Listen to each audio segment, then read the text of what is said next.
Joe, thanks so much for joining me, man. Total pleasure. Thanks for having me, Bardia. All right, so you got your start in sales leadership at Inside Squared, based out of Boston, right? Yes, sir. Cool. I remember hearing a lot about you guys, and my buddy Hector, who was the VP of sales over at Launch Darkly, used to use you guys for reporting, and he showed me some of the stuff that he was running with Inside Squared, which I thought was pretty cool. And then after that, you went to Chorus as the VP of sales, where I mean that's a tough market, right? Because you're going head to head against Gong. I remember when you guys both first came out around the same time. It was kind of like 50-50. I don't want to say it was the same thing as Sales Loft versus Outreach, but to me it seemed like there was a lot of parity between the features, and it was like one brand was going to kind of like take off. And it seems like they're both still in the game. But I really want to dig into how you manage that, because selling competitive products is very different than order taking, right? I don't think you were taking orders at Course, is what I'm trying to get at. I think you have to hustle for those sales. If you do it right, then any sale should feel like taking an order at the end. But for it to feel that seamless, you do have to do a lot of like really intentional setup work throughout the engagement. But yeah, all of it's order taking in the end.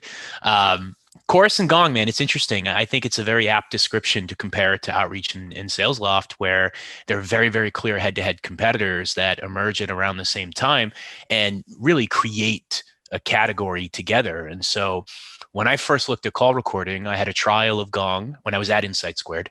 I had a trial of Gong and I had a trial of Chorus.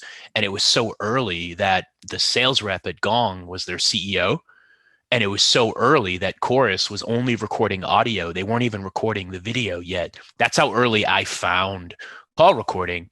And so you assume when your CEO is doing sales and when your product isn't even ready yet, you assume you're not really doing much revenue. And so I found Chorus in Gong about 5 years ago, and now that category is billing out like $100 million in revenue. And you've got Gong, you've got Chorus, you've got Exec Vision, you've got Grain, you've got my friend Grace Tyson just launched, Insight Squared launched, Outreach Sales Loft launched, and then Salesforce announced that they were launching at Dreamforce a year and a half ago. Still haven't seen anything from them, but they're saying they're entering the category. And so, a lot of people ask me like who's winning or who's ahead over there. And it's like everyone's winning when your category goes from 0 to 100 million. And some companies might win more and win faster, but I don't think anyone that's in the conversation intelligence category right now is disappointed or sad. It'd be nice I think everybody is wishing they had that $1 billion valuation that Gong had, but it's still like parties and celebrations from what I'm hearing at like every vendor in the space, because when it blows up like that, it blows up like that. Yeah. Yeah, with Gong, I remember, I don't want to say it all comes down to their marketing, but there was a distinct moment where they just changed their branding and it became a lot more playful. And, Yeah. there was like, a bulldog running around. I don't know what happened, but I was like, what? They just stuck out. Like they probably Yeah. hired this, like, I actually reached out to one of their marketers and I was like, oh, your branding stuff looks really cool. And they got some agency to do it. I know Mhm. that sounds silly, but I feel like doing that at the time that they did really helped them separate themselves from the pack, because like their visuals were so appealing. People are like having fun. I don't Yeah. know. No, you always kind of player hate too, like as a competitor. And so it was interesting for me to like watch the reactions and Slack channels when your competitor would do something that's like really attention grabbing and new and fresh. And like I heard they spent a fortune on that set of actors and that content, but then they were able to like reuse it in a bunch of different ways, on and on and on. And it was brilliant for them. And I actually thought it was really slick and like really well done, and it's like respect, you know what I mean? I like it, but I was watching our channel and everyone was like critiquing it and pointing out flaws in it, and I'm like, like the tone was playful, and we're all trying to go after the enterprise now, and that's not how enterprise companies behave. But it's interesting, right? Because it's like just like I think B2B, sales and marketing is really starting to learn from B2C sales and marketing in terms of like the tactics, but also the tone. You think of like a Super Bowl commercial, you don't know what they're selling until the last 5 seconds of the commercial. And the first 25 seconds of the commercial are just to pull you in, get you happy, and make you feel something positive.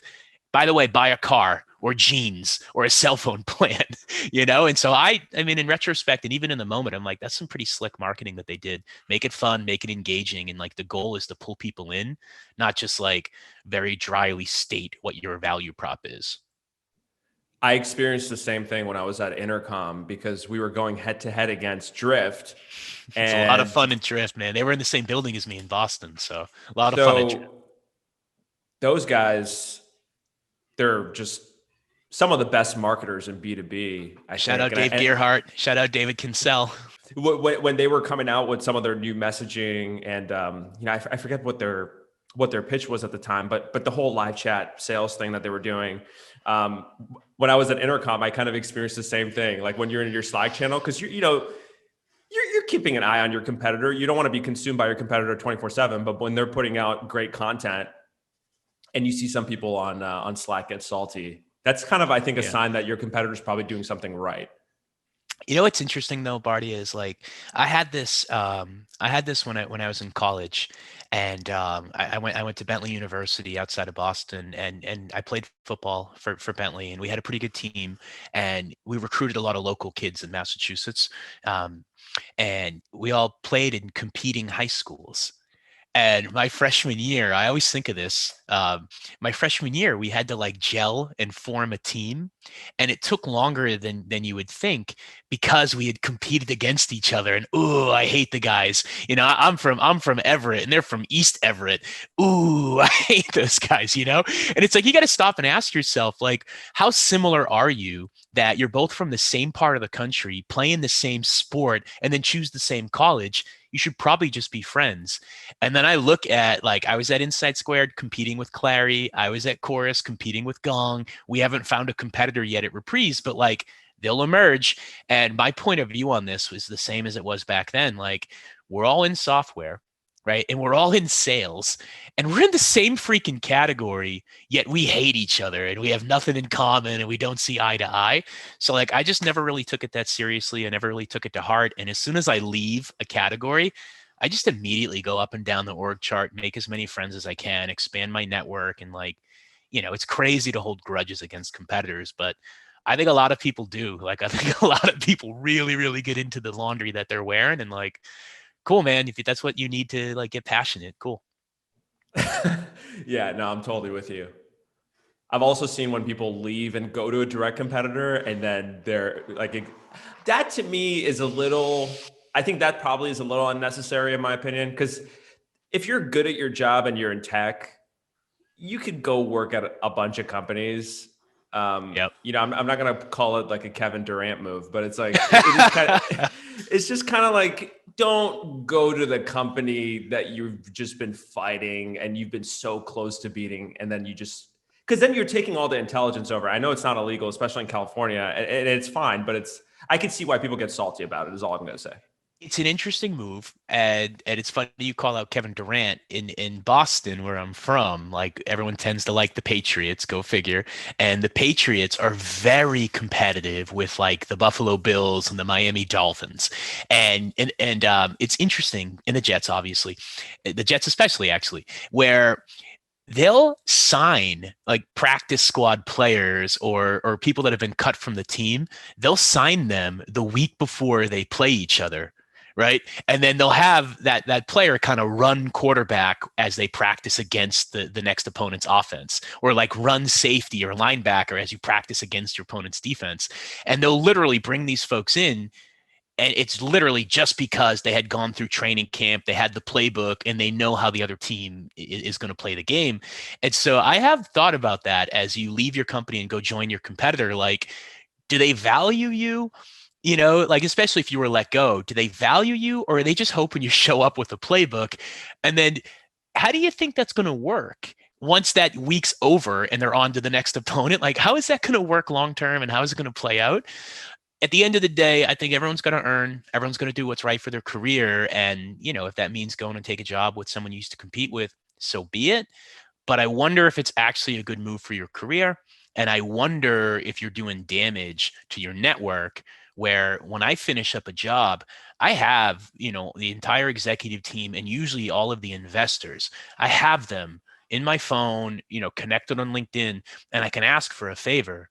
And I don't really want to lose that, right? Just to get another job. There are a lot of jobs out there, and I think I value the network more than just like it's an easy job to get, hire me and I'll give you their secrets. But I don't think that job's going to work out, and I think you're burning some bridges. So it's not for me, but again, you got to earn. So 100% agree. Beautifully said. It's definitely not worth it. And if you pull it off and you go to a new company, first of all, there's going to be this like aura about you at the new company. And if you don't execute at the new company after you left the competitor and then they let you go, like good luck after that. I mean, it's a risky move to do, that's how in I my feel. opinion. That's how I feel. It's the same thing with like the cannabis industry. I find it really fascinating. It's a huge growth market, but I have a friend who took an executive job, and then that company didn't work out, and he did struggle getting placed after that. And so it's like anything else. Like you really don't just look at the lily pad you're about to land on, but you want to see like how many other lily pads are within the next leap, so you're not stuck in the middle, with nowhere to go next. So just something to think about. I love that. So before we get into the weeds on some of the stuff you're doing now, I always like to start at the top. What was the moment where you realized that sales was the right profession for you? Okay, actually, so I was a sophomore in school. I was at Bentley University. I was a computer science major, and I I had a class on binary code, and I scored a 13 on the midterm, and I went up to the professor and I said, "Hey, like, I don't get it. I thought it was all ones and zeros." And he didn't laugh at all. He didn't laugh at all, and he's like, "Well, you really might want to consider like if this major is for you." And then at the same semester, I had a class on web design, and that was back in the day when everything was HTML. And the professor taught us that you can go up and view source code, and like download any website, make edits, and then republish. And so we had to turn in a website. And so I took ESPN.com and I just changed it to JoeC.com. I ripped out all the pictures of the Patriots and put in pictures of the Bentley football team and turned that in. And then she gave me similar feedback, like maybe this major wasn't for me. So I went down to the registration office and I explained the situation. I said, I'm kind of flunking two really important classes on my major and I'm not really sure what to do. And they looked at me and they said, you play sports here? Yeah. And they said, okay, how about marketing or management? So I took management. You fast forward 2 years, I'm graduating from college as a 21-year-old with a degree in management. And the only companies hiring management majors like out of school are retail. And so I'm walking around the career fair at Bentley and it's May. You know what I mean? And like we're about to walk within a couple of weeks, and I don't have a job yet. And this guy from John Hancock Life Insurance spots me kind of cruising the aisle. He steps out in front of me and he's like, "You're a big dude. Do you play sports here?" And I said, "Yeah." And he's like, "You looking for a job?" And it was like everyone's looking for econ majors or finance majors. And he's like, "You should do sales. You're a management major. You want to run a team somewhere. You need a couple years experience. Sales is interesting because if you work harder, you make more, and you need to go get experience anyways. Come sell for me." Right. And maybe you'll run a team of sales reps one day. And so I didn't go work for that guy because I didn't want to sell life insurance to like my dad's friends. But I went into sales and I really liked it. And he was right. And I don't remember his name and I can't find him. But like I owe that person a debt of gratitude because I never looked back. I loved it. I advanced every company I've ever worked at. I've been promoted several times. I took to it naturally. It was a good fit for me, but it was honestly just kind of falling backwards into it, which is what I believe most sales professionals have done. Very few people say, I want to be in sales when I grow up. And it's changing. Like Dr. Dover at University of Texas has a sales focus, but very few universities are providing sales as a discipline. And I think it's a mistake because a huge number of people go into sales every year, but we don't teach it, you know? Yeah, and if you look at people who are engineers, lawyers, doctors, the people who are at the top of their game, they become salespeople when they're CEOs or bosses or founders, right? Like my buddy is a partner at a law firm. Consultants, Bardia. Yeah, Consultants are just exactly. salespeople. But Yes. my buddy is a partner at a law firm, and one of the key metrics that he's being measured on right now is bringing in new clients, Mhm. right? So it is kind of weird that we don't focus on it more. I I was born in Iran, and when like Persian people in general, I don't want to generalize all of them, but they're kind of like you either be a doctor, a lawyer, an engineer, and that's kind of how my parents raised me too. So like Mm. those were the only options, or like an accountant. And it was funny because my dad was a VP of sales at a software company, and I was like, "Dad, why don't you tell me about?" Like I had to figure it out through trial and error. He never even like suggested it, which was really weird. Oh, that's funny. I think I'm just picturing like a million characters from like sitcoms or whatever that I've seen over the Yeah. years. Like, why don't you be a doctor type stuff? I've got the opposite problem. I grew up very blue collar, a very working class family. And when I was leaving my first job out of college, so I'm like 22, my mom asked me, why would you leave your job? I thought it was going really well. Like, you keep telling me that you're winning. And he said, well, mom, like, I think I learned everything I can learn from that company, and it's time to go on to the next one. And I think I could just make a lot of money if I take this other job. Like, I think I can make like 100 grand a year. And she looked at me and said, "Oh, Joey, not 100." And she couldn't even fathom that it would be that lucrative for me, or that you could make that kind of money in sales. And so, between not offering it as a discipline, and between like there being this stigma that it's for, shady or like, selfish people, and also kind of not realizing like just how much you can make if you do it right and you do it well. Like, I think sales gets a really bad rap. And as a result, a lot of people have to find sales. Like, I'll look for people that graduated with economics or finance majors, and then I'll reach out to them and see if they like their job. And they'll say, like, I hate living in a spreadsheet. I hate being stuck like this. And I just want to do something where I interact with people a bit more. And they realize, like I did, like early in their 20s, but 20 something years into your life, you realize that maybe sales is a path for you. So it's always interesting to me that like we're not doing more to open the path up to other people and educate people about the profession. But when you find it and it clicks, it's amazing. It's like salvation. Yeah. At least there's a couple of companies that have popped up that are helping people find paths into sales. Like SVA Academy comes to mind, and um, Launch I'm Source, my blanking. friend Sasanka's company in Boston, does this. Chorus, actually, my former company, has started a mentorship program, which I think is amazing, and they're focused on like kids from the inner cities and giving them mentorship and paths into sales. And then I also work with, on that topic, Prep for Prep and the Mom Project, which are finding pockets of talent outside of a traditional recruiting pool, and giving them a path in too. So I would always pitch for Launch Source, Prep for Prep, and the Mom Project. Cool. I'll link out to those in the interview. Thanks for sharing that. Of course. Uh, all right. So let's get into the exciting stuff. So sales leadership was obviously not hard enough for you, and you Well, I decided don't know about to. that because I get fired over and over again. So obviously it's hard enough. Oh man. So okay. So and then you were like, okay, I need to go start a company in the middle of a pandemic, right? And that to me, I know on one side that almost sounds like a crazy thing to do, but if you look at the track record, I mean, the last financial crisis, Airbnb, there's all these companies that were founded around the same time. So typically, it is actually not a horrible time to start a company. Mhm. It's like a probably really stressful. So I guess I just want to understand like what was going through your mind and your co-founders who you'd worked with previously as the pandemic hits. I'm sure you've been talking about this company for a little while. Like Mhm. what's going on at that moment?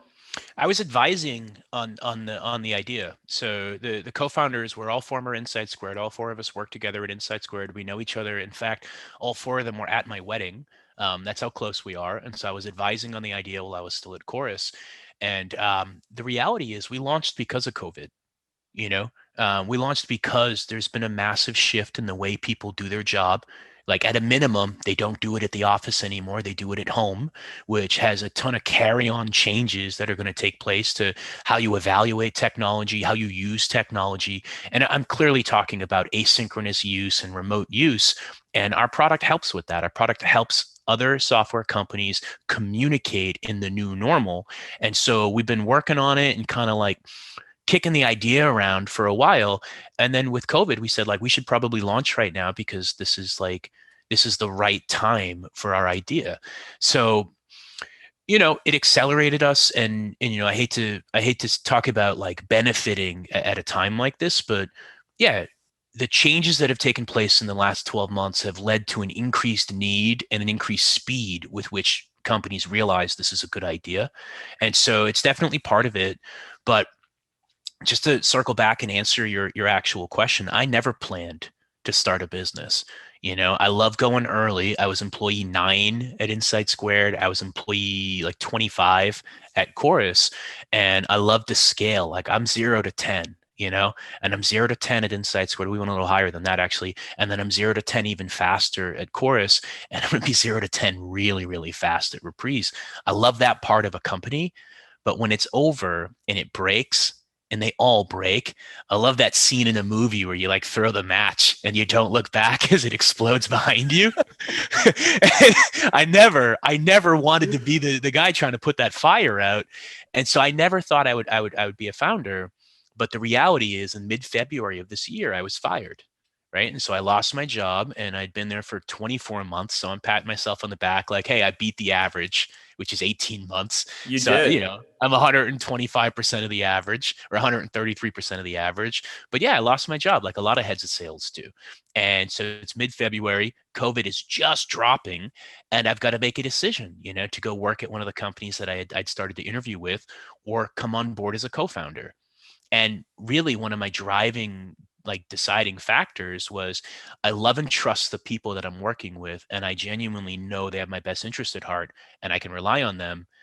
And the reality is, I don't think a lot of people in sales were going to make their money last year. Companies were talking about not reducing quota, not recasting goals. And most of the orgs that I know, they came good in H2 as they hit their recast goal, but they haven't done the right thing by the sales team, and they've left them on variable compensation, and they left their individual quotas where they were. And so a lot of SaaS salespeople were not going to get paid this year. And so that plus the founding team at Reprise gave me the confidence and like the decision to come here, take a founder's salary, which is reduced but guaranteed, and trade in my life as like a sales leader for my life as a co-founder.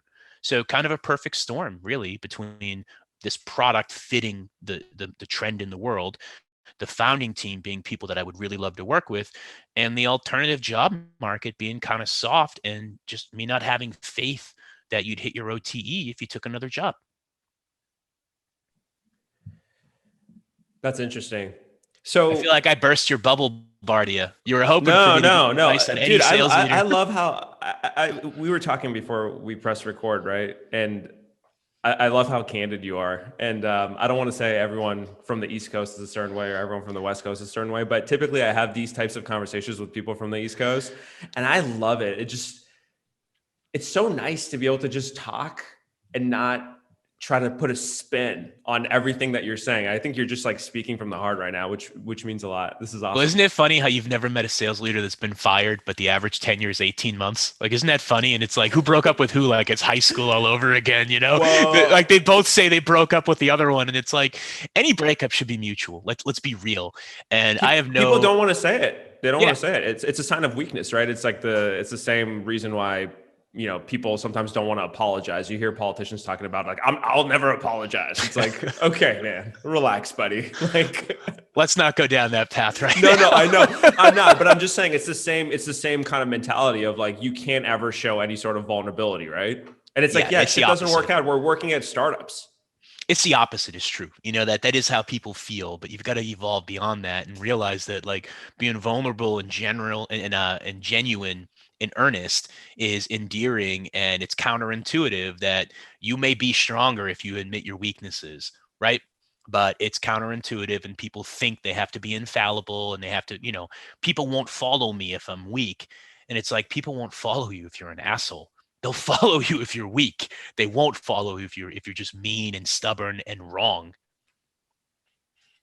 That's a good way to put it. So the tool that you're using right now, your main ICP, ideal customer profile. Are you selling mostly to sales leaders and salespeople, or tell me a little bit more about the types of personas you're selling to? Sure. So it's interesting. We're selling digital transformation in the way that you announce and demonstrate your product to your market. And so that takes the form of a product tour or a demo that lives on your website.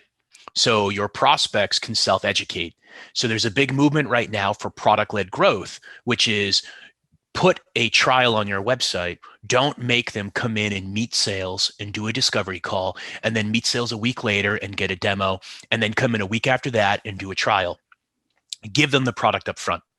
However, if you haven't built your SaaS product to just turn on easily, you really can't do that. It takes 3 config calls. It's hard. There's 6 weeks before there's value, right? So what we do is we put a demo live on your website and we allow customers to self-educate. And we enable legacy technology to be product-led, where the emerging tech is more often than not product-led these days. So we enable legacy technology companies to put a product tour on the website. So for that, we sell to marketing, we sell to demand gen, we sell to product leadership. The next thing we do is we enable our customers to quickly tailor the data that's in their demo. So I sell to a manufacturing vertical, I sell to a healthcare vertical, I sell to an education vertical. Why would I show all 3 verticals the same sandbox data, right? So my product will take your demo account and it'll turn it all into data that resonates with that vertical. So I sell that to sales engineering and sales leadership. So when you get on a Zoom call and you do your demo, it resonates with who you're talking to. The next thing I sell is the idea of a sandbox or a front end trial, right? Most of the times when your prospect asks for a trial, they're not really going to test it for business value. They want to demo it to their boss without you in the room. But you spend money with AWS, you spend money with your support team, you onboard that client, you go through all the work and all the cost it takes to turn on a customer just to get them to show their boss your demo. So I clone your production environment and I create an emailable, shareable version that you can email out to your champion. And the entire motion right now is getting in line with the way people buy today, which is on their phone, install it, use it, and either keep it or delete it. And that's how humans are buying, yet B2B SaaS hasn't caught up with that yet. We're still saying, talk to my sales rep and then we'll tell you. Do discovery and then I'll give you a demo, right? Introduce me to your boss and then I'll give you a trial. Introduce me to procurement and then I'll give you a quote. And everything is gated behind what sales wants instead of what the client wants. But in B2C, that's not the case anymore. I put Amazon on my phone. I put Airbnb on my phone. I put Uber on my phone. I use it, and then I decide if I want to keep it. And so our technology enables B2B SaaS companies to sell the way that humans are buying right now by putting the product up front on the website, on the first call, shareable over email. So who we sell to is an interesting amorphous committee, which is the go-to-market team, and how you want to demonstrate your product. It involves sales leadership. It clearly involves marketing. It involves sales engineering or solution consulting. It involves product. And the struggle that I have in the next 12 months is to really quickly figure out who's point of entry and who's ultimately our budget holder. But this is clearly a cross-functional digital transformation play that we have here. And so I don't just sell to sales or just sell to marketing. At some point on every engagement, I'm probably meeting your full executive team. Yeah. By the way, I didn't know that much about your product and now I'm pretty interested. So we should definitely set up a call and I want to pull in our CMO too. That sounds like it would be useful for us. I get that a lot, Bardia. I really do. It makes sense. No, I mean, especially for us. And the reason you and I are chatting today, I think there was a post you had up a couple weeks ago about how sales is changing and how the same things that you're saying now, right? People try to gate things, talk to a sales rep, commit to a timeline, commit to a budget before we give you a trial. And I think it gives, and I wrote about this too, that's kind of why we're talking about today. In the segment that I sell to, like dev tools and DevOps, if you look at all these companies that are ripping on the stock market right now, CrowdStrike, Datadog, Snowflake, Slack, they're not gating their stuff. You can just go and the developers are the new decision makers in a lot of ways because they do exactly what you said. They go and they build something and then they show it internally to become the hero. And the salesperson's job is to really help them make that happen, not for them to like ask the salesperson for permission before they do every single thing. And you're speaking my language right now. There's a lot of legacy sales logic out there, a lot of thought leaders and a lot of sales trainers and sales managers that believe that they manufacture deals. And they think that deals don't get done without the magic of a salesperson. And it's wrong and it's dated and it's not the way your buyers are shopping. And so hold from your clients, keep eating anything that value to the client behind a meeting with sales. And by the time you actually get them into mid-funnel, they've been using your competitor's freemium product for months. Okay. Your competitor has gotten through, they're an approved vendor. They have mind share of the front lines on like a freemium point solution. And now they're talking about a paid expansion. Well, you're still, acting like Mr. Big Shot legacy enterprise sales rep, everything runs through me. And I'm telling you, the world is changing. I knew it changed. I knew it changed when I went to Salesforce.com's website and they're offering a free trial without talking to sales. And Salesforce.com, I bought it at 3 companies. They don't do trials. They don't need to because they're Salesforce.com. And that's been their MO for 20 years. We don't do trials because we don't need to. We have 180,000 logos. You know what we do. We're the best in the industry. And you go on their website right now that you can do a free trial with Salesforce.com. So this enterprise sales motion is over. And the product-led sales motion is here. And you're right. Salespeople are no longer magicians that manufacture deals. Salespeople are support agents that help customers in their self-led journey. That's where salespeople live. How do I help customers complete their journey? Not how do I get them onto my journey? That's over now. So this brings me to another topic that I tend to get passionate about, which is the role of sales reps now, right? Because on one hand, you're absolutely right. This enterprise selling steak dinner type thing, it's game over, right? First of all, no one wants to go. Not a lot of people even eat steak anymore. But Barty, like, hold on, Barty. To your point, right? I'm a field rep. You know what I mean? Like I'm a big time enterprise software field rep. And you know what I do? I sort my team's pipeline from biggest opportunity to smallest opportunity on a monthly basis. And I email the biggest opportunities and I say, hey, insert first name. Turns out I'm going to be in insert location, 2 weeks from now. I'd love to stop by and see you. And I lie to people to be like, I'm in your town anyways. Will you take a meeting? Oh, for sure. Because I know they don't. And they don't want to actually meet me. And so if I say I should come out and see you, you say no. So instead I say, hey, I'm in your neighborhood. How about I stop by? And then out of obligation, they say yes. And so that's the play I've been running for the last 5 years before COVID hit. So yes, nobody wants a steak dinner with me. Nobody wants a discovery call with me. Nobody wants to talk to me. They do it if they have to, because they can't get what they need on their own. That's the only reason that they talk to sales, which is why we developed this give to get mentality. But it's not give to get anymore, right? It's get and then give. And it just annoys people. Like they don't want that, It's not give and then get, it's get to give. And that's stupid.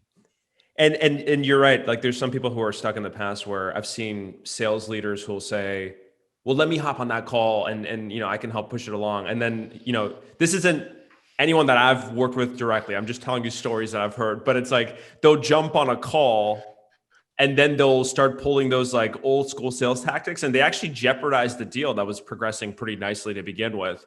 And it's like, anyways, but the key thing that I want to get to is in product-led sales, product-led selling, salespeople do still play an important role. So they're not the gatekeepers anymore, but they do serve an important function, right? Because if you look at what's happening with Slack, Zoom, all these companies, they eventually end up building a sales team. And these guys are very sophisticated. So they don't just do that for fun, right? Salespeople are expensive. So on one hand, you have these like old school enterprise people. And then on the other hand, and I don't want to throw shade at Atlassian because it's a great company, but if I hear another article about Atlassian and how they achieved like their market cap with no salespeople, I'm going to fucking lose it. It's like, no, they had salespeople. It was called customer success. Like they even talk about it. And then I still see podcasts being like, oh, Atlassian did it with no salespeople. Okay. And it's like, no, they didn't. They do have salespeople. But you're actually proving a bigger meta point right now, which is why are they putting their marketing calories behind how they sell instead of what they sell? They're doing it because the market is ready for a sales-free motion. And so I have customers now that have put their product on their website and allow their prospects to engage with the technology pre-sales. And my customers are really leaning into this movement of product-led, customer-led evaluation versus sales-led evaluation because it's what the market wants. And so if you're at Atlassian, you could do another piece about what your tech does, or you could do something that people are actually interested in and then make them feel good about your brand. And so they're talking about being product led because they know it wins them points with the market. And actually, it makes me want to go to their website right now and just see what it's like to do it without a salesperson. So I'm with you. I don't like people that are like, It's great market. No, it's great. It's a great marketing strategy, and great they're saying company. we're easy to work with. That's what they're saying, that we're easy to work All with. right, they're We signaling. do it the way you want us to, right? So what does that tell you, But hey, you mentioned something a minute ago about these product-led companies build sales teams eventually. And I totally agree with you. I totally agree with you. I'm not, it's not death to a salesperson. That's not what I'm talking about. I'm just talking about the way buyers want to enter the funnel, and what they want for the first third of the engagement is different than it used to be.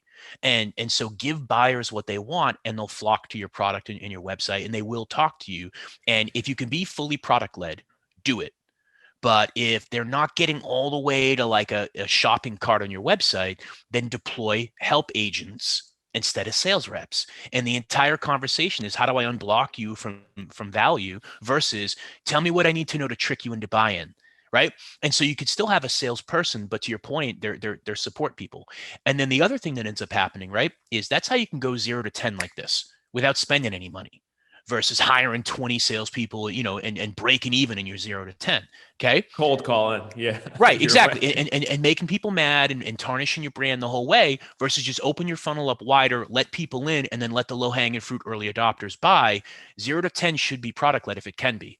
From there, though, you do want to kind of up level the ahas you've had from the self evaluation, like the early adopters. You want to go interview them, find out what your messaging is, find out what your ROI drivers are, and then bring that to the largest companies in your target, and then explain to them how these businesses are benefiting, and go enterprise sales into the biggest customers you have. And so when these product-led companies start building sales teams, it's usually reserved for like the biggest, juiciest targets. And it doesn't mean that product-led failed. It means product-led is turning the crank, and it's just repeatable automatic revenue. And it just comes in. You can just count on it, and then you go out and you start spearfishing the biggest deals in your purview. And that's what you're actually seeing with these PLG companies that are hiring sales teams. So couldn't agree more with everything you said, except there's one part where you said like sales becomes more of like a support mechanism. I guess the thing that I would add there is, what are the key things that sales should be responsible for, or what value do they bring to the table? Like, one of the things that I think we still can bring to the table in product-led selling is creating urgency, right? So how do you make things move faster? How do you enable them to find answers to questions? Maybe they have, there's a GitHub issue that you need to push your CTO on to get that going. And then the second thing that I heard that happened at Twilio, they used to have, I think it was Uber was one of their customers, and their count went up to, like 20 million ARR. And then it was at the risk of churning because they didn't have a salesperson on it.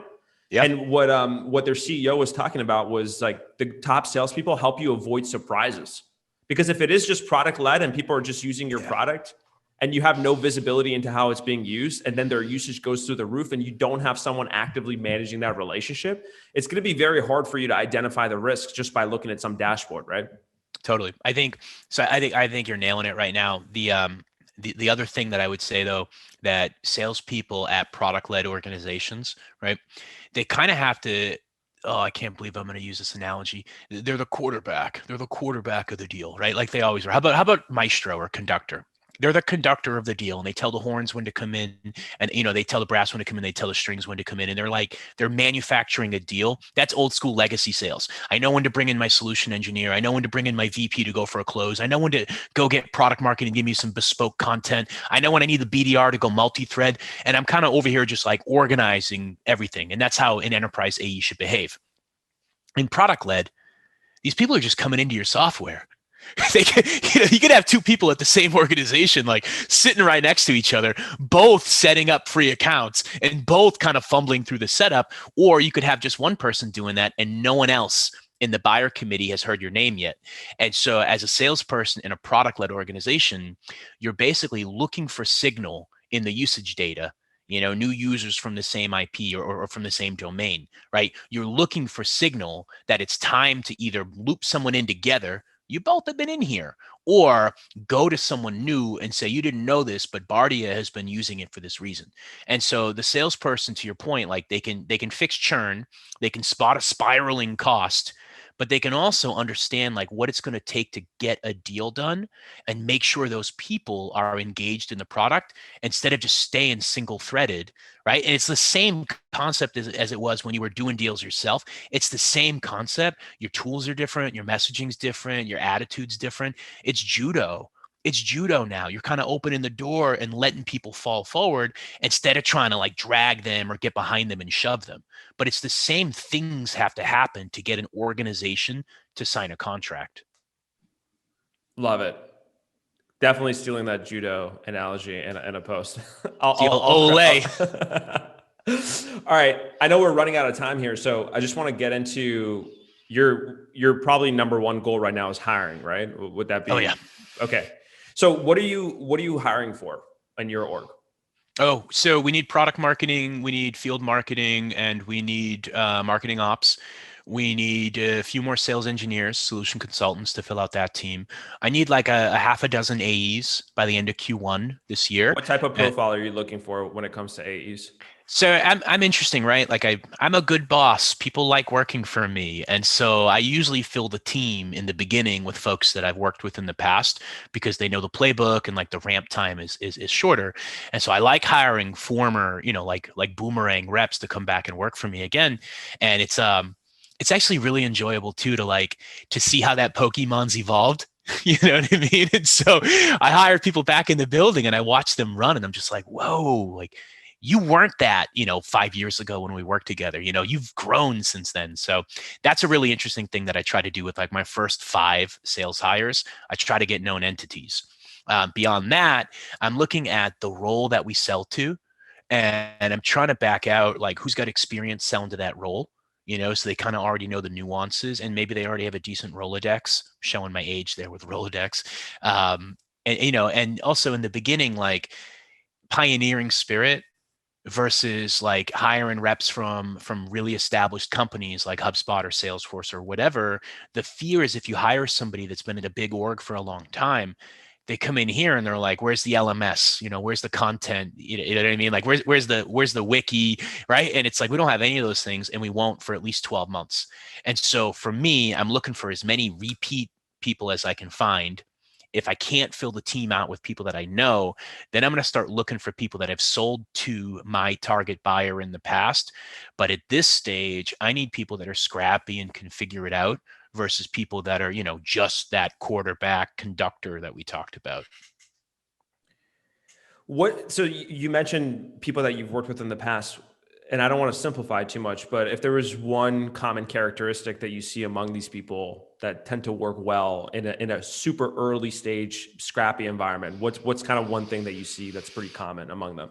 Yeah, so I'll give you the cliche work ethic, attitude, like can do. They don't go home when the job's not done. They come in early if the work isn't done. You don't have to ask them to do the busy work or the admin work because they realize, right?